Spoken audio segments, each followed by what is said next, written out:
শ্রীকৃষ্ণ চৈতন্য প্রভু দয়া কর মোরে।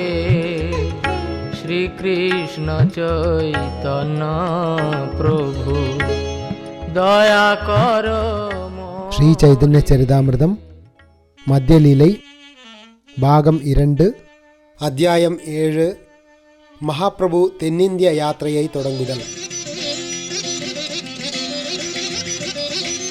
வாசுதேவர் என்னும் பிராமணரின் மீது பெரும் கருணை கொண்டு அவரது தொழுநோயை குணப்படுத்தியவரும் அவரை பக்தி தொண்டில் திருப்தியுடைய அழகிய மனிதராக மாற்றியவருமான பெருமைக்குரிய ஸ்ரீ சைதன்ய மகாபிரபுவிற்கு நான் எனது மரியாதைக்குரிய வணக்கங்களை அர்ப்பணிக்கின்றேன். எல்லா புகழும் ஸ்ரீ சைதன்ய மகாபிரபுவிற்கு உரித்தாகட்டும். எல்லா புகழும் ஸ்ரீ நித்யானந்த பிரபுவிற்கு உரித்தாகட்டும். எல்லா புகழும் அத்வைதாச்சாரியருக்கு உரித்தாகட்டும். எல்லா புகழும் ஸ்ரீ கௌர பக்தர்கள் அனைவருக்கும் உரித்தாகட்டும்.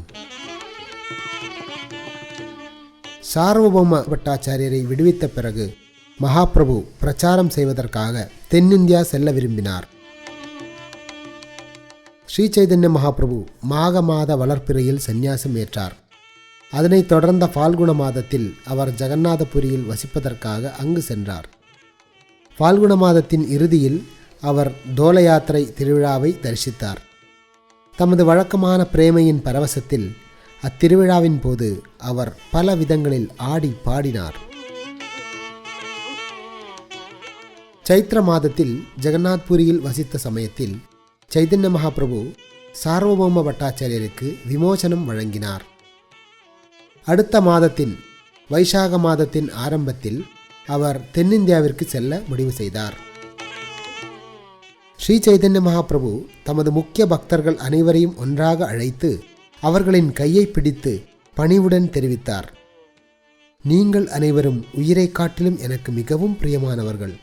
என்னால் உயிரை விட்டுவிட இயலும், ஆனால் உங்களை கைவிடுவது கடினம். நீங்கள் அனைவரும் என் நண்பர்கள். என்னை இங்கே ஜெகநாதபுரிக்கு அழைத்து வந்து பகவான் ஜெகநாதரை தரிசிப்பதற்கான வாய்ப்பினை வழங்கியதன் மூலமாக நண்பர்கள் என்னும் கடமையை நீங்கள் முறையாக நிறைவேற்றியுள்ளீர். நான் தற்போது உங்கள் அனைவரிடமும் ஒரு தானத்தை வேண்டுகிறேன். அருள் கூர்ந்து தென்னிந்தியாவிற்கு பயணம் செய்ய எனக்கு அனுமதி தாருங்கள். நான் விஸ்வரூபரை தேடி செல்வேன். நான் தனியாக செல்ல விரும்புகிறேன். யாரையும் என்னுடன் அழைத்து செல்ல விரும்பவில்லை. என்னை மன்னித்து விடுங்கள். நான் சேதுபந்தத்திலிருந்து திரும்பி வரும் வரை அன்புள்ள நண்பர்களான நீங்கள் அனைவரும் ஜெகநாத்புரியிலேயே இருக்க வேண்டும். எல்லாம் அறிந்தவரான ஸ்ரீ சைதன்ய மகாபிரபு விஸ்வரூபர் ஏற்கனவே மறைந்துவிட்டார் என்பதை அறிந்திருந்தார். இருப்பினும் தென்னிந்தியாவிற்கு சென்று அங்குள்ள மக்களை விடுவிக்க வேண்டும் என்பதற்காக அவர் அதனை அறியாதது போல பாசாங்கு செய்ய வேண்டியிருந்தது. ஸ்ரீ சைதன்ய மகாபிரபுவிடமிருந்து இச்செய்தியினை கேட்ட மாத்திரத்தில் எல்லா பக்தர்களும் பெரிதும் வருத்தமுற்றனர். வாடிய முகத்துடன் மௌனமாக இருந்தனர். அப்பொழுது நித்யானந்த பிரபு கூறினார், நீங்கள் தனியாக செல்லுதல் எவ்வாறு சாத்தியமாகும்? இதனை யாராலும் பொறுத்து கொள்ள முடியாது. எங்களில் ஒருவர் அல்லது இருவரை உங்களுடன் வருவதற்கு அனுமதியுங்கள். இல்லாவிடில் வழியில் திருடர்கள் அல்லது துஷ்டர்களின் பிடியில் நீங்கள் சிக்கிக்கொள்ளலாம். நீங்கள் யாரை விரும்பினாலும் அழைத்து செல்லலாம். ஆனால் யாரேனும் இருவர் தங்களுடன் செல்ல வேண்டியது அவசியம். உண்மையில் தென்னிந்தியாவின் பல்வேறு திருத்தலங்களுக்கான எல்லா பாதைகளையும் நான் அறிவேன். நான் உங்களுடன் வருவதற்கு எனக்கு உத்தரவு தாருங்கள். மகாபிரபு பதிலளித்தார், நான் வெறும் நாட்டியக்காரன். நீங்கள் கயிறை இழுத்து என்னை ஆட்டி வைப்பவர். நீங்கள் எவ்வாறு ஆட்டி வைக்கிறீரோ அவ்வாறே நான் ஆடுவேன். சந்நியாசம் ஏற்ற பின்னர் நான் விருந்தாவனம் செல்ல முடிவு செய்தேன். ஆனால் நீங்கள் என்னை அத்வைத பிரபுவின் இல்லத்திற்கு அழைத்து சென்றீர்கள். ஜெகநாதபுரிக்கு வரும் வழியில் நீங்கள் எனது சந்நியாச தண்டத்தினை உடைத்தீர்கள். நீங்கள் அனைவரும் என் மீது ஆழ்ந்த பாசம் வைத்துள்ளதை நான் அறிவேன். ஆயினும் அவை எனது செயல்களை தடுக்கின்றன. நான் உடல் சார்ந்த புலனின்பத்தை அனுபவிக்க வேண்டும் என்று ஜெகதானந்தர் விரும்புகிறார். அச்சத்தின் காரணத்தினால் அவர் சொல்பவை அனைத்தையும் நான் செய்து வருகிறேன். நான் சில நேரங்களில் அவரது விருப்பத்திற்கு எதிராக ஏதேனும் செய்தால் கோபத்தினால் அவர் என்னிடம் 3 நாட்களுக்கு பேசுவதில்லை. சந்நியாசியாக இருப்பதால் தரையில் படுத்து உறங்குவதும், குளிர்காலமாக இருந்தால் கூட தினமும் 3 வேளை நீராடுவதும் எனது கடமையாகும். ஆனால் எனது தீவிரமான தவங்களை காணும் பொழுது முகுந்தன் மிகவும் வருத்தமடைகிறார். உண்மையில் முகுந்தன் எதையும் வாய் திறந்து கூறுவதில்லை. ஆயினும் உள்ளூர அவர் மிகவும் வருத்தமாக இருப்பதை நான் அறிவேன். அவரை வருத்தமாக பார்க்கும் பொழுது நான் 2 மடங்கு வருத்தமடைகிறேன். நான் சந்நியாசாசிரமத்தில் உள்ளேன். தாமோதரர் பிரம்மச்சாரியாக உள்ளார். இருப்பினும் அவர் எனக்கு கற்பிப்பதற்காக எப்பொழுதும் தமது கையில் கம்பை வைத்து கொண்டுள்ளார். தாமோதரருடன் ஒப்பிடுகையில் நான் சமுதாய நடத்தையின் நெறிகளில் இன்னும் ஆரம்ப நிலையிலேயே இருக்கின்றேன். எனவே என்னுடைய சுதந்திரமான இயற்கையை அவர் விரும்புவதில்லை. தாமோதர பண்டிதரும் மற்றவர்களும் கிருஷ்ணனின் கருணையை பெறுவதில் மிகவும் முன்னேற்றம் பெற்றவர்களாக உள்ளனர். எனவே அவர்கள் மக்களுடைய அபிப்பிராயங்களிலிருந்து விடுபட்டவர்கள். அதனால் புலனுகர்ச்சியை அனுபவிப்பது வழக்கத்திற்கு மாறானது என்ற போதிலும் நான் அவ்வாறு அனுபவிக்க வேண்டும் என்று அவர்கள் விரும்புகின்றனர். ஆயினும் எளிமையான சந்நியாசியான என்னால் சந்நியாச ஆசிரமத்தின் கடமைகளை புறக்கணிக்க இயலாது என்பதால் நான் அவற்றினை ஸ்திரமாக பின்பற்றுவேன். எனவே நீங்கள் அனைவரும் இங்கேயே நீலாச்சலத்தில் சில நாள்கள் தங்கியிருங்கள். நான் திருத்தலங்களுக்கான யாத்திரையை தனியாக மேற்கொள்வேன். உண்மையில் மகாபிரபு எல்லா பக்தர்களின் நற்குணங்களில் வசப்பட்டிருந்தார். அவர்களிடம் பிழை இருப்பதாக சுட்டிக்காட்டி அவர் அவர்களின் எல்லா குணங்களையும் சுவைத்தார். தமது பக்தர்களின் மீதான பகவான் ஸ்ரீ சைதன்ய மகாபிரபுவின் பாசத்தினை யாராலும் வார்த்தைகளால் விவரிக்க இயலாது. சந்நியாசம் ஏற்றதால் தனிப்பட்ட முறையில் தமக்கு எழுந்த எல்லா வருத்தத்தையும் அவர் எப்போதும் சகித்து கொண்டார். சைதன்ய மகாபிரபுவினால் அனுசரிக்கப்பட்ட நெறிமுறைகள் சில நேரங்களில் தாங்கவியலாதவையாக இருந்தன.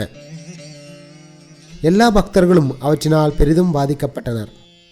நெறிகளை உறுதியுடன் பின்பற்றிய போதிலும் தமது பக்தர்களால் உணரப்பட்ட வருத்தத்தினை சைதன்ய மகாபிரபுவினால் சகித்து கொள்ள இயலவில்லை.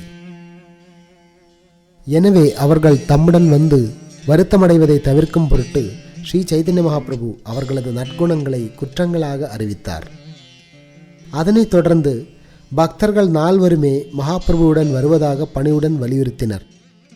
ஆனால் சுதந்திரமான பரமபுருஷ பகவான் என்ற முறையில் ஸ்ரீ சைதன்ய மகாபிரபு அவர்களது வேண்டுகோளை ஏற்கவில்லை. அச்சமயத்தில் நித்யானந்த பிரபு கூறினார், உங்களுடைய கட்டளைகள் எதுவாக இருந்தாலும் சரி, அது மகிழ்ச்சியை கொடுத்தாலும் வருத்தத்தை கொடுத்தாலும் அதுவே என் கடமை. ஆயினும் நான் ஒரு வேண்டுகோளை முன்வைக்கின்றேன். அருள் கூர்ந்து இதனை சற்று பரிசீலனை செய்யுங்கள். சரி என்று நினைத்தால் ஏற்றுக்கொள்ளுங்கள். நீங்கள் உங்களுடன் அதிகமான பொருட்களை எடுத்து செல்லாவிடினும் குறைந்தது கோவணம், வெளியாடை, கமண்டலம் ஆகியவற்றை எடுத்து செல்ல வேண்டுமே. உங்களுடைய 2 கரங்களும் எப்பொழுதும் திருநாமத்தை உச்சரிப்பதிலும் அதன் எண்ணிக்கையை கணக்கிடுவதிலும் ஈடுபட்டிருக்கும் என்பதால் உங்களால் எவ்வாறு கமண்டலத்தையும் வெளியாடைகளையும் எடுத்து செல்ல இயலும்? செல்லும் வழியில் நீங்கள் பிரேமையின் பரவசத்தினால் மூர்ச்சையடைந்து விழும் பொழுது உங்களுடைய கமண்டலம், ஆடைகள் முதலிய உடைமைகளை யார் பாதுகாப்பார்? ஸ்ரீ நித்யானந்த பிரபு தொடர்ந்தார், இங்கே கிருஷ்ணதாசர் என்னும் பெயர் கொண்ட எளிமையான பிராமணர் உள்ளார். அருள் கூர்ந்து இவரை ஏற்று உங்களுடன் அழைத்து செல்லுங்கள். இதுவே எனது வேண்டுகோள். இவர் உங்களுடைய கமண்டலத்தையும் ஆடைகளையும் எடுத்து வருவார். நீங்கள் விரும்பியவற்றை செய்யலாம். இவர் ஒரு வார்த்தை கூட உரைக்க மாட்டார். பகவான் நித்யானந்த பிரபுவின் வேண்டுகோளை ஏற்று சைதன்ய மகாபிரபு எல்லா பக்தர்களையும் அழைத்து கொண்டு சார்வபௌம பட்டாச்சாரியரின் இல்லத்திற்கு சென்றார். அவர்கள் சார்வபௌம பட்டாச்சாரியரின் இல்லத்தினுள் பிரவேசித்த மாத்திரத்தில் அவர் மகாபிரபுவை நமஸ்கரித்து ஆசனம் வழங்கினார். அனைவரையும் அமர்த்திய பின்னர் பட்டாச்சாரியார் தமது ஆசனத்தில் அமர்ந்தார். அவர்கள் பகவான் கிருஷ்ணரை பற்றிய பல்வேறு விஷயங்களை விவாதித்த பிறகு ஸ்ரீ சைதன்ய மகாபிரபு சார்வபௌம பட்டாச்சாரியரிடம் தெரிவித்தார், உங்களுடைய உத்தரவை வேண்டி நான் இங்கே வந்துள்ளேன். என் அண்ணன் விஸ்வரூபர் சந்நியாசம் ஏற்று தென்னிந்தியாவிற்கு சென்றார். தற்பொழுது நான் அவரை தேடுவதற்காக அவசியம் செல்ல வேண்டும். எனது தென்னிந்திய பயணம் அவசியமானது என்பதால் நான் அங்கு செல்ல நீங்கள் அன்புடன் உத்தரவு கொடுங்கள். உங்களது அனுமதியுடன் நான் மிக்க மகிழ்ச்சியுடன் விரைவில் திரும்பி வருவேன். எனது தென்னிந்திய பயணம் அவசியமானது என்பதால் நான் அங்கு செல்ல நீங்கள் அன்புடன் உத்தரவு கொடுங்கள். உங்களது அனுமதியுடன் நான் மிக்க மகிழ்ச்சியுடன் விரைவில் திரும்பி வருவேன். இதனை கேட்ட சார்வபௌம பட்டாச்சாரியர் மிகவும் சஞ்சலமுற்றார். சைதன்ய மகாபிரபுவின் தாமரை திருவடிகளை பற்றி கொண்டு வருத்தம் தோய்ந்த பதிலை அவர் வழங்கினார். பற்பல பிறவிகளின் புண்ணிய பலன்களால் நான் உங்களுடைய தொடர்பை பெற்றுள்ளேன். தற்பொழுது இந்த விலைமதிப்பற்ற சங்கத்தினை விதி கலைக்கின்றது. என் தலையில் இடி இறங்கினாலோ என் மகன் மரணமடைந்தாலோ அதனை என்னால் சகித்து கொள்ள முடியும். ஆனால் தங்களுடைய பிரிவினால் எழும் வருத்தத்தினை என்னால் தாங்க இயலாது. எம்பெருமானே, நீங்கள் சுதந்திரமான பரமபுருஷ பகவான். உங்களுடைய பயணம் நிச்சயம் நிகழும் என்பதை நான் அறிவேன். இருப்பினும் நீங்கள் இங்கே மேலும் சில நாள்கள் தங்கினால் என்னால் உங்களுடைய தாமரை திருவடிகளை தரிசிக்க இயலும். சார்வபௌம பட்டாச்சாரியரின் வேண்டுகோளை கேட்ட சைதன்ய மகாபிரபு தமது முடிவினை சற்று தளர்த்தி கொண்டார். அவர் மேலும் சில நாள் தங்கினார். உடனடியாக புறப்படவில்லை. பட்டாச்சாரியார் மிகவும் ஆர்வத்துடன் ஸ்ரீ சைதன்ய மகாபிரபுவை தமது இல்லத்திற்கு வரவழைத்து சிறப்பான முறையில் அவருக்கு உணவளித்தார். பட்டாச்சாரியருடைய மனைவி பெயர் சதீரமாதா, சதியின் அன்னை. அவள் அவருக்கு சமையல் செய்தாள். இந்த லீலைகளின் விவரங்கள் அனைத்தும் மிகவும் வியப்பூட்டுபவை. இது குறித்து நான் பிறகு விரிவாக விளக்குவேன். தற்பொழுது நான் ஸ்ரீ சைதன்ய மகாபிரபுவின் தென்னிந்திய யாத்திரையினை விவரிக்க விரும்புகிறேன். சார்வபௌம பட்டாச்சாரியரின் இல்லத்தில் 5 நாள்கள் தங்கிய பின்னர் ஸ்ரீ சைதன்ய மகாபிரபு தமது தென்னிந்திய பயணத்திற்கு அவரிடம் உத்தரவு கோரினார். பட்டாச்சாரியரின் அனுமதியை பெற்று ஸ்ரீ சைதன்ய மகாபிரபு பகவான் ஜெகநாதரை தரிசிக்க கோயிலுக்கு சென்றார். அவர் பட்டாச்சாரியரையும் தம்முடன் அழைத்து சென்றார். பகவான் ஜெகநாதரை தரிசித்து ஸ்ரீ சைதன்ய மகாபிரபு அவரிடமும் உத்தரவு கோரினார். அங்கிருந்த பூஜாரி அச்சமயத்தில் ஸ்ரீ சைதன்ய மகாபிரபுவிற்கு பிரசாதமும் மலர் மாலையும் கொண்டு வந்து கொடுத்தார். இவ்வாறாக மலர் மாலையின் வடிவில் பகவான் ஜெகநாதரின் உத்தரவை பெற்ற ஸ்ரீ சைதன்ய மகாபிரபு ஜெகநாதரை நமஸ்கரித்துவிட்டு பெரும் ஆனந்தத்துடன் தென்னிந்தியாவிற்கு செல்ல தயாரானார். சார்வபௌம பட்டாச்சாரியர் மற்றும் தமது முக்கிய சகாக்களுடன் இணைந்து ஜெகநாதரின் பீடத்தை வலம் வந்த பின்னர் ஸ்ரீ சைதன்ய மகாபிரபு தமது தென்னிந்திய பயணத்தை தொடங்கினார். கடற்கரையில் அமைந்துள்ள அலர்நாத் கோயிலுக்கு செல்லும் பாதையில் மகாபிரபு பயணித்த பொழுது சார்வபௌம பட்டாச்சாரியர் பின்வரும் கட்டளைகளை கோபிநாத ஆச்சாரியருக்கு வழங்கினார். நான் எனது வீட்டில் வைத்துள்ள 4 ஜோடி கோவணத்தையும் வெளியாடையும் எடுத்து வரவும். பகவான் ஜெகநாதரின் பிரசாதமும் கொஞ்சம் கொண்டு வரவும். நீங்கள் இப்பொருட்களை பிராமணர்கள் சிலரின் உதவியுடன் எடுத்து வரலாம். பகவான் ஸ்ரீ சைதன்ய மகாபிரபு புறப்படுகையில் சார்வபௌம பட்டாச்சாரியர் அவரது தாமரை திருவடிகளில் பணிவுடன் விண்ணப்பித்தார். எம்பெருமானே, ஓர் இறுதி விண்ணப்பம். நீங்கள் கருணையுடன் இதனை நிறைவேற்றுவீர்கள் என்று நம்புகிறேன். கோதாவரி நதிக்கரையில் உள்ள வித்யா நகரத்தில் ராமானந்தராயர் என்னும் பொறுப்பான அரசாங்க அலுவலர் ஒருவர் உள்ளார். அவரை பௌதீக செயல்களில் ஈடுபட்டுள்ள சூத்திர குடும்பத்தை சார்ந்தவர் என்று நினைத்து புறக்கணித்து விட வேண்டாம். நீங்கள் அவசியம் அவரை சந்திக்க வேண்டும் என்பது எனது வேண்டுகோள். சார்வபௌம பட்டாச்சாரியார் தொடர்ந்தார். தங்களுடன் சங்கம் கொள்வதற்கு ராமானந்தராயர் உகந்த நபராவார். தெய்வீக ரசங்களை பற்றிய அறிவில் அவருக்கு சமமான பக்தர் வேறு எவரும் இல்லை. மிகச்சிறந்த பண்டிதரும் பக்தி ரசங்களில் வல்லுநருமான அவர் உண்மையில் மிக உயர்ந்த நிலையில் இருப்பவர். அவருடன் பேசினால் நீங்களே அவருடைய மகிமைகளை காண்பீர்கள். நான் ராமானந்தராயருடன் முதலில் பேசிய பொழுது அவரது செயல்களும் முயற்சிகளும் தெய்வீக நிலையில் அசாதாரணமானவையாக இருந்தன என்பதை என்னால் புரிந்து கொள்ள இயலவில்லை. அவர் ஒரு வைஷ்ணவர் என்பதால் நான் அவரை பார்த்து பரிகாசம் செய்துள்ளேன். பட்டாச்சாரியர் கூறினார், உங்களுடைய கருணையினால் தற்பொழுது ராமானந்தராயரை பற்றிய உண்மையினை நான் புரிந்து கொண்டுள்ளேன். அவருடன் பேசும்பொழுது நீங்களும் அவருடைய பெருமைகளை அங்கீகரிப்பீர்கள். ராமானந்தராயரை சந்திக்கும்படி சார்வபௌம பட்டாச்சாரியார் முன்வைத்த வேண்டுகோளை பகவான் ஸ்ரீ சைதன்ய மகாபிரபு ஏற்றார். சார்வபௌமருக்கு விடை கொடுத்த மகாபிரபு அவரை ஆலிங்கனம் செய்தார். சார்வபௌம பட்டாச்சாரியரிடம் ஸ்ரீ சைதன்ய மகாபிரபு உரைத்தார்.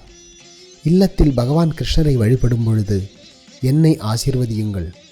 அதன் மூலமாக உங்களுடைய கருணையினால் ஜெகநாத்புரிக்கு என்னால் திரும்பி வர இயலும்.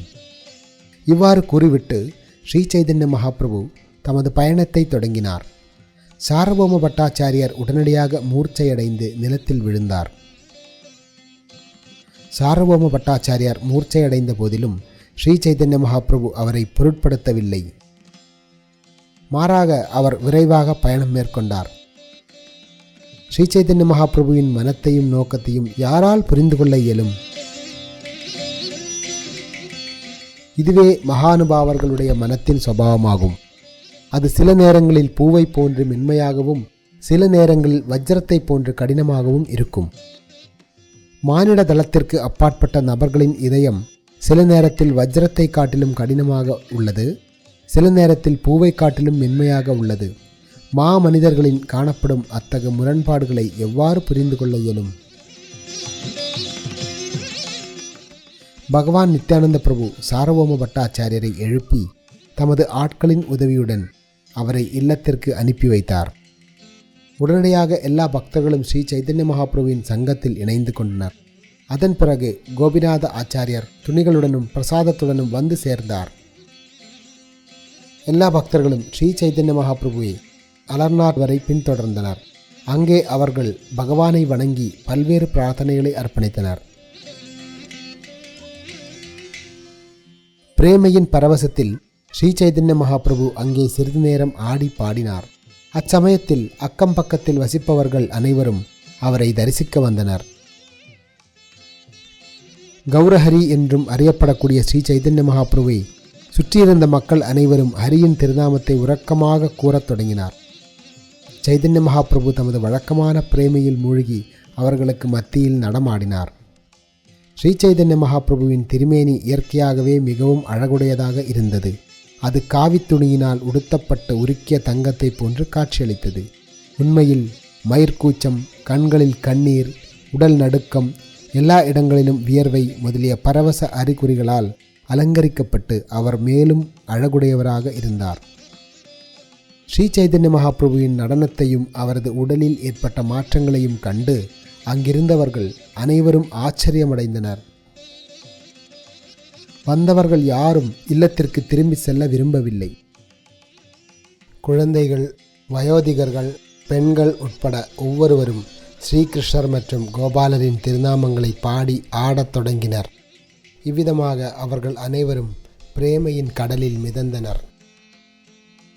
பகவான் ஸ்ரீ சைதன்ய மகாபிரபுவின் கீர்த்தனத்தையும் நர்த்தனத்தையும் பார்த்து, இதே போன்ற கீர்த்தனமும் நர்த்தனமும் ஒவ்வொரு கிராமத்திலும் நடைபெறப் போகிறது என்று நித்யானந்த பிரபு அங்கேயே பக்த கணங்களிடம் முன் அறிவித்தார். காலதாமதம் ஏற்படுவதை கவனித்த ஆன்மீக குருவான நித்யானந்த பிரபு கூட்டத்தை கலைப்பதற்கு ஒரு வழியை கண்டறிந்தார். நித்யானந்த பிரபு ஸ்ரீ சைதன்ய மகாபிரபுவினை மதிய உணவிற்காக அழைத்து சென்ற பொழுது மக்களும் அவர்களை சூழ்ந்தபடி ஓடி வந்தனர். அவர்கள் நீராடிவிட்டு மதிய நேரத்தில் கோயிலுக்கு திரும்பினர். முக்கிய பக்தர்களை மட்டும் அனுமதித்துவிட்டு ஸ்ரீ நித்யானந்த பிரபு வெளிக்கதவினை மூடினார். அச்சமயத்தில் கோபிநாத ஆச்சாரியர் இரு பிரபுக்களும் உண்பதற்காக பிரசாதம் கொண்டு வந்தார். அவர்கள் உண்ட பிறகு உச்சிஷ்ட பிரசாதம் எல்லா பக்தர்களுக்கும் வழங்கப்பட்டது. மகாபிரபுவின் வருகையை கேள்விப்பட்டு வாயிலுக்கு வெளியே கூடிய மக்கள் அனைவரும் ஹரி ஹரி என்று திருநாமத்தினை உச்சரிக்கத் தொடங்கினர். இதனால் அங்கே பேரொலி எழுந்தது. மதிய உணவிற்கு பிறகு ஸ்ரீ சைதன்ய மகாபிரபு கதவை திறக்க செய்தார். இவ்வாறாக மக்கள் அனைவரும் பேரானந்தத்துடன் அவரது தரிசனத்தை பெற்றனர். மாலை வரை மக்கள் வந்து சென்றனர். அவர்கள் அனைவரும் வைஷ்ணவ பக்தர்களாகி ஆடி பாடத் தொடங்கினர். இவ்விதமாக ஸ்ரீ சைதன்ய மகாபிரபு அந்த இரவினை அங்கேயே கழித்தார். தமது பக்தர்களின் சங்கத்தில் பேரானந்தத்துடன் பகவான் கிருஷ்ணரின் லீலைகளை விவாதித்தார். மறுநாள் காலையில் நீராடிய பின்னர் ஸ்ரீ சைதன்ய மகாபிரபு தமது தென்னிந்திய யாத்திரையை தொடங்கினார். பக்தர்கள் அனைவரையும் ஆலிங்கனம் செய்து பிரியா விடை கொடுத்தார்.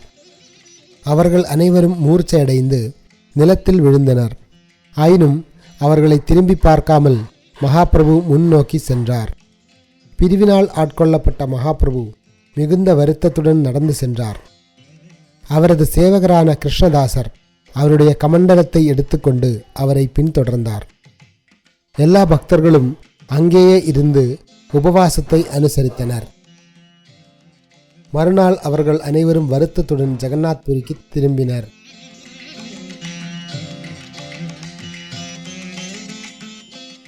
மதம் பிடித்த சிங்கத்தை போன்று ஸ்ரீ சைதன்ய மகாபிரபு பிரேமையின் பரவசத்தில் மூழ்கியபடி பயணம் செய்தார். அவர் கிருஷ்ணரின் திருநாமங்களை பின்வருமாறு பாடியபடி சங்கீர்த்தனம் புரிந்தார்.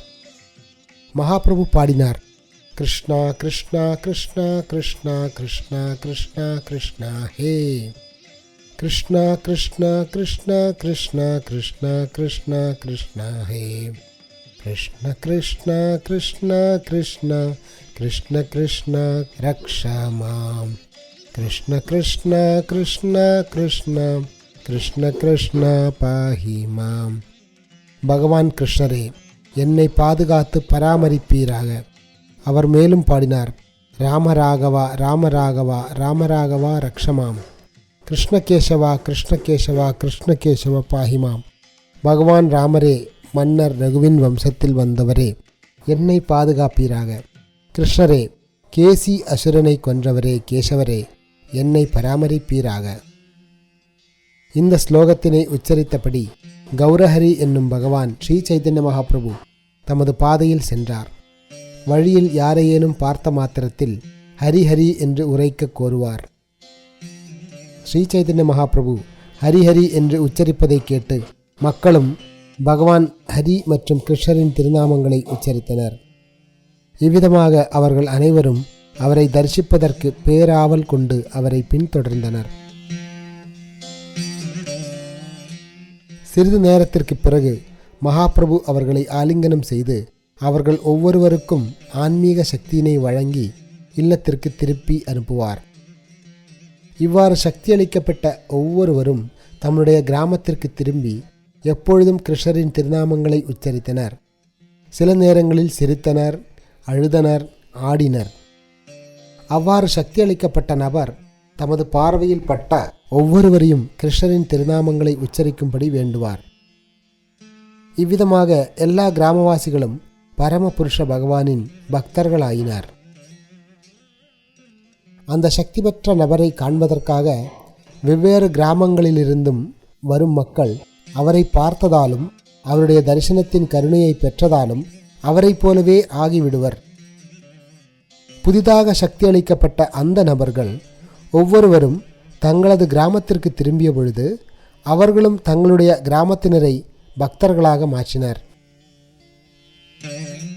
மேலும் அவரை காண மற்ற கிராமங்களிலிருந்து மக்கள் வந்த பொழுது அவர்களும் மாற்றப்பட்டனர். இவ்விதமாக சக்தி பெற்ற மனிதர்கள் ஒரு கிராமத்திலிருந்து மற்றொரு கிராமத்திற்கு செல்ல தென்னிந்தியாவின் எல்லா மக்களும் பக்தர்களாயினர். இவ்வாறாக நூற்றுக்கணக்கான மக்கள் மகாபிரபுவின் வழியில் வந்ததாலும் அவரால் ஆலிங்கனம் செய்யப்பட்டதாலும் வைஷ்ணவர்களாக மாறினர். யாச்சகம் ஏற்பதற்காக எந்த கிராமத்திலெல்லாம் ஸ்ரீ சைதன்ய மகாபிரபு தங்கினாரோ அங்கே பல்வேறு மக்கள் அவரை காண வந்தனர். முழுமுதற் கடவுளான ஸ்ரீ சைதன்ய மகாபிரபுவின் கருணையினால் அவர்கள் அனைவரும் மகா பாகவதர்களாக மாறினர். காலப்போக்கில் அவர்கள் ஆன்மீக ஆச்சாரியர்களாக மாறி முழு உலகையும் விடுவித்தனர்.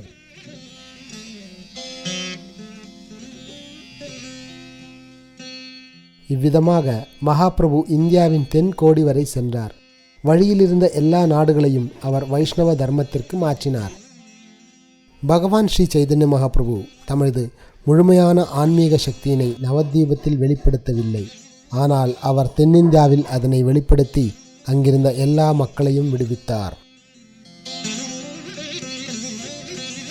பகவான் ஸ்ரீ சைதன்ய மகாபிரபு மற்றவர்களுக்கு சக்தி வழங்கியதை மகாபிரபுவின் உண்மையான பக்தராக இருந்து அவரது கருணையை பெற்றவரால் மட்டுமே புரிந்து கொள்ள முடியும். மகாபிரபுவின் அசாதாரணமான தெய்வீக லீலைகளில் நம்பிக்கையற்றவன் இவ்வுலகிலும் மறுவுலகிலும் நாசமடைகிறான். மகாபிரபுவின் யாத்திரையின் தொடக்கத்தில் நான் கூறியுள்ளவை அனைத்தும் அவருடைய தென்னிந்திய பயணம் முழுவதற்கும் பொருத்தமானதாக புரிந்து கொள்ள வேண்டும். இவ்விதமாக பயணித்து பகவான் ஸ்ரீ சைதன்ய மகாபிரபு கூர்மக்ஷேத்திரம் என்று அறியப்படும் திருத்தலத்திற்கு வந்தார். அவர் அங்குள்ள விக்கிரகத்தை தரிசித்து வணக்கம் செலுத்தி புகழ் மாலை சூட்டினார். இவ்விடத்தில் இருந்தபொழுது பகவான் ஸ்ரீ சைதன்ய மகாபிரபு தமது வழக்கமான பிரேமையின் பரவசத்தில் சிரித்தார், அழுதார், பாடினார், ஆடினார். அவரை பார்த்தவர்கள் அனைவரும் வியப்புற்றனர். இந்த ஆச்சரியமான நிகழ்வினை கேள்விப்பட்டு அவரை காண்பதற்காக மக்கள் அனைவரும் அங்கு கூடினர். மகாபிரபுவின் அழகையும் பிரேமையும் கண்டு அவர்கள் வியப்பில் உறைந்தனர். ஸ்ரீ சைதன்ய மகாபிரபுவை தரிசித்த மாத்திரத்தில் அனைவரும் பக்தர்களாயினர். அவர்கள் கிருஷ்ணா, ஹரி என திருநாமங்களை உச்சரிக்கத் தொடங்கினர். அவர்கள் அனைவரும் பிரேமையின் பெரும் பரவசத்தில் ஐக்கியமாகி கரங்களை உயர்த்தியபடி ஆடத் தொடங்கினர்.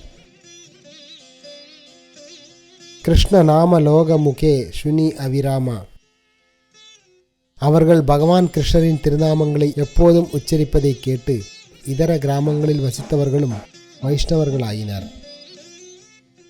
கிருஷ்ணரின் நாமத்தை கேட்டு நாடு முழுவதும் வைஷ்ணவத்திற்கு மாறியது. அது கிருஷ்ணருடைய திருநாமத்தின் அமிர்தம் முழு நாட்டினையும் மூழ்கடித்தது போல இருந்தது. சிறிது நேரத்திற்கு பின்னர் ஸ்ரீ சைதன்ய மகாபிரபு வெளிப்புற உணர்வை வெளிப்படுத்திய பொழுது கூர்மதேவரின் பூஜாரி அவருக்கு பல்வேறு பிரசாத பொருட்களை வழங்கி கௌரவித்தார். ஸ்ரீ சைதன்ய மகாபிரபுவின் பிரச்சார முறை ஏற்கனவே விளக்கப்பட்டுள்ளது. நான் அந்த விளக்கத்தினை மீண்டும் உரைக்க விரும்பவில்லை. எந்த கிராமத்திற்கெல்லாம் மகாபிரபு சென்றாரோ அவ்வெல்லா இடங்களிலும் அவரது நடத்தை ஒரே மாதிரியாக இருந்தது. அந்த கிராமத்தில் கூர்மர் என்ற பெயரில் வைதிக பிராமணர் ஒருவர் வாழ்ந்து வந்தார். அவர் ஸ்ரீ சைதன்ய மகாபிரபுவை தமது இல்லத்திற்கு வரும்படி பெரும் மதிப்புடனும் பக்தியுடனும் அழைத்தார். அந்த பிராமணர் ஸ்ரீ சைதன்ய மகாபிரபுவை தமது இல்லத்திற்கு வரவழைத்து அவரது தாமரை திருவடிகளை நீராட்டினார். தமது குடும்பத்தினருடன் இணைந்து அந்த நீரை பருகினார். பெரும் பாசத்துடனும் மதிப்புடனும் அந்த கூர்ம பிராமணர் பலவிதமான உணவை ஸ்ரீ சைதன்ய மகாபிரபுவிற்கு வழங்கி அவரை உண்ண செய்தார். அதன் பிறகு அதன் மீதியினை குடும்ப உறுப்பினர்கள் அனைவரும் பகிர்ந்து கொண்டனர். அதனைத் தொடர்ந்து பிராமணர் பிரார்த்தனை செய்யத் தொடங்கினார். எம்பெருமானே, தங்களது தாமரை திருவடிகள் பிரம்மதேவரால் தியானம் செய்யப்படுகின்றன. அதே தாமரை திருவடிகள் தற்பொழுது எனது இல்லத்திற்கு வந்துள்ளன. எம்பெருமானே, என்னுடைய பெரும் பாக்கியத்திற்கு எல்லையே இல்லை. இதனை விவரிக்கவே இயலாது. எனது குடும்பம், பிறப்பு, செல்வம் என அனைத்தும் இன்று புகழத்தக்கவை ஆயின. ஸ்ரீ சைதன்ய மகாபிரபுவிடம் பிராமணர் வேண்டினார். எம்பெருமானே, அருள் கூர்ந்து என் மீது கருணை கொண்டு நான் தங்களுடன் வருவதற்கு அனுமதியுங்கள். பௌதீக வாழ்வின் துன்ப அலைகளை என்னால் இனிமே பொறுத்து கொள்ள இயலாது. ஸ்ரீ சைதன்ய மகாபிரபு பதிலளித்தார், இதுபோன்று மீண்டும் பேச வேண்டாம். வீட்டிலேயே இருந்து கிருஷ்ணரின் திருநாமத்தை எப்பொழுதும் உச்சரிப்பது சிறந்ததாகும். பகவத்கீதை மற்றும் ஸ்ரீமத் பாகவதத்தில் வழங்கப்பட்டுள்ள பகவான் ஸ்ரீகிருஷ்ணரின் கட்டளைகளை பின்பற்றும்படி அனைவருக்கும் அறிவுறுத்துங்கள். இவ்விதமாக ஆன்மீக குருவாகி இந்நாட்டிலுள்ள ஒவ்வொருவரையும் விடுவிப்பதற்கு முயலுங்கள். ஸ்ரீ சைதன்ய மகாபிரபு கூர்ம பிராமணருக்கு மேலும் அறிவுறுத்தினார். இந்த அறிவுரையை பின்பற்றினால் இல்லத்தை மையமாக கொண்ட உங்களது பௌதீக வாழ்க்கை எவ்விதத்திலும் உங்களது ஆன்மீக முன்னேற்றத்தில் பாதிப்பை ஏற்படுத்தாது. உண்மையில் நீங்கள் இந்த நெறிகளை பின்பற்றினால் நாம் இருவரும் மீண்டும் இதே இடத்தில் சந்திப்போம்.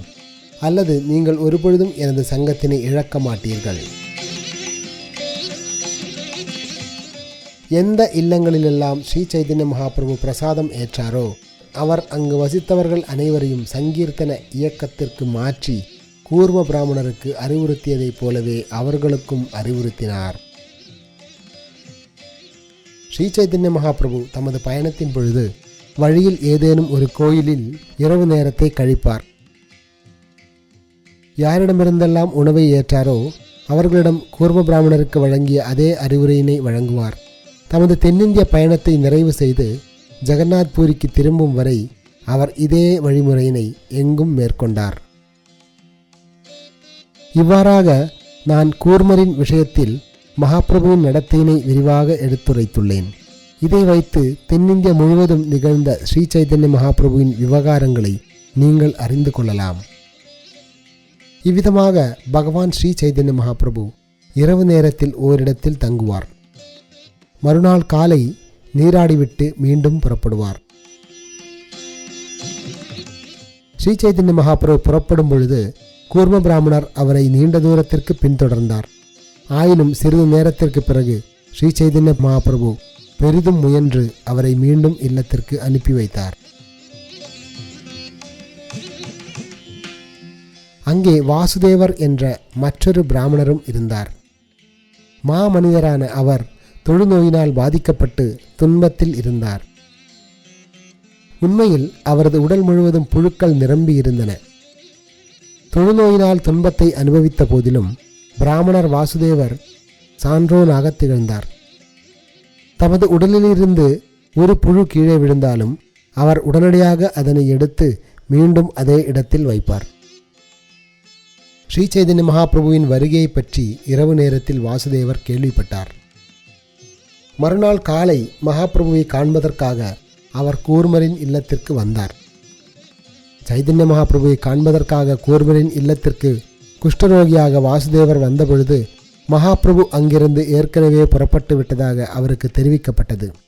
இதனால் அவர் நிலத்தில் விழுந்து மூர்ச்சையடைந்தார். குஷ்டரோகி பிராமணரான வாசுதேவர் சைதன்ய மகாபிரபுவை காண முடியாமல் புலம்பிய பொழுது மகாபிரபு உடனடியாக அவ்விடத்திற்கு திரும்பி வந்து அவரை ஆலிங்கனம் செய்தார். ஸ்ரீ சைதன்ய மகாபிரபு அவரை தீண்டிய பொழுது அவருடைய தொழுநோயும் துன்பமும் வெகு தூரம் சென்று விட்டன. உண்மையில் வாசுதேவரின் உடல் அவருக்கு பேரானந்தம் கொடுக்கும் வகையில் மிகவும் அழகுடையதாக மாறியது. ஸ்ரீ சைதன்ய மகாபிரபுவின் அற்புதமான கருணையை கண்டு வாசுதேவ பிராமணர் வியப்புற்றார். மகாபிரபுவின் தாமரை திருவடிகளை தொட்டு ஸ்ரீமத் பாகவதத்திலிருந்து ஒரு ஸ்லோகத்தினை உரைக்கத் தொடங்கினார். அவர் கூறினார், ஏழை பிராமண பந்துவும் பாவியுமான நான் எங்கே? 6 ஐஸ்வர்யங்களையும் முழுமையாக பெற்ற பரமபுருஷ பகவான் கிருஷ்ணர் எங்கே? ஆயினும் அவர் என்னை தனது 2 கரங்களால் ஆலிங்கனம் செய்துள்ளார்.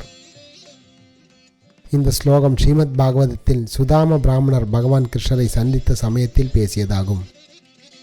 பிராமண வாசுதேவர் தொடர்ந்தார், கருணையின் உருவே, இத்தகு கருணை சாதாரண உயிர்வாழ்களுக்கு சாத்தியமானதல்ல. இத்தகு கருணை தங்களிடம் மட்டுமே காணப்படுகிறது.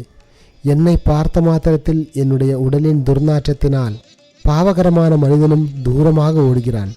நீங்கள் என்னை தீண்டியுள்ளீர். இதுவே பரமபுருஷ பகவானின் சுதந்திரமான செயல்பாடாகும். மிகவும் பணிவாகவும் அடக்கமாகவும் இருந்த பிராமண வாசுதேவர் ஸ்ரீ சைதன்ய மகாபிரபுவின் கருணையினால் குணமான பின்னர் அதனால் தமக்கு கர்வம் வந்துவிடுமோ என்று வருந்தினார். பிராமணரை பாதுகாக்கும் பொருட்டு இடைவிடாமல் ஹரே கிருஷ்ண மந்திரத்தை உச்சரிக்கும்படி ஸ்ரீ சைதன்ய மகாபிரபு அவருக்கு அறிவுறுத்தினார். இவ்வாறு செய்வதால் அவர் ஒருபொழுதும் தேவையின்றி கர்வமடைய மாட்டார். கிருஷ்ணரை பற்றி பிரச்சாரம் செய்து உயிர்வாழிகளை விடுவிக்கும்படியும் வாசுதேவருக்கு ஸ்ரீ சைதன்ய மகாபிரபு அறிவுறுத்தினார். அதன் விளைவாக கிருஷ்ணர் வெகு விரைவில் வாசுதேவரை தமது பக்தராக ஏற்றுக்கொள்வார். பிராமண வாசுதேவரை இவ்விதமாக அறிவுறுத்திய பின்னர் ஸ்ரீ சைதன்ய மகாபிரபு அவ்விடத்திலிருந்து மறைந்தார். அப்பொழுது 2 பிராமணர்களான கூர்மரும் வாசுதேவரும் ஒருவரை ஒருவர் ஆலிங்கனம் செய்து ஸ்ரீ சைதன்ய மகாபிரபுவின் தெய்வீக குணங்களை நினைவு கூர்ந்து அழத் தொடங்கினர். இவ்வாறாக குஷ்டரோகி வாசுதேவரை ஸ்ரீ சைதன்ய மகாபிரபு எவ்வாறு விடுவித்தார் என்பதை நான் விளக்கியுள்ளேன். அவரை விடுவித்த காரணத்தினால் வாசுதேவாமிர்த பிரதா என்னும் திருப்பெயரினை மகாபிரபு பெற்றார். இவ்வாறாக கூர்மர் கோயிலின் தரிசனம், குஷ்டரோகி பிராமணரான வாசுதேவரின் விமோசனம் முதலிய விளக்கங்களுடன் நான் ஸ்ரீ சைதன்ய மகாபிரபுவின் யாத்திரையின் தொடக்கத்தை பற்றிய எனது உரையை நிறைவு செய்கிறேன். ஸ்ரீ சைதன்ய மகாபிரபுவின் இந்த லீலைகளை பெரும் நம்பிக்கையுடன் செவியுறுபவன் வெகு விரைவில் பகவான் ஸ்ரீ சைதன்ய மகாபிரபுவின் தாமரை திருவடிகளை அடைவது நிச்சயம். ஸ்ரீ சைதன்ய மகாபிரபுவின் லீலைகளுடைய தொடக்கத்தையோ முடிவையோ நான் அறியேன் என்பதை ஒப்புக்கொள்கிறேன். இருப்பினும் நான் எழுதியுள்ளவை அனைத்தும் மகாஜனங்களின் திருவாயிலிருந்து கேட்டவையே. பக்தர்களே, இது குறித்து எனது குற்றங்களை அன்பு கூர்ந்து கருத்தில் கொள்ள வேண்டாம். உங்களுடைய தாமரை திருவடிகளே எனது ஒரே புகலிடம்.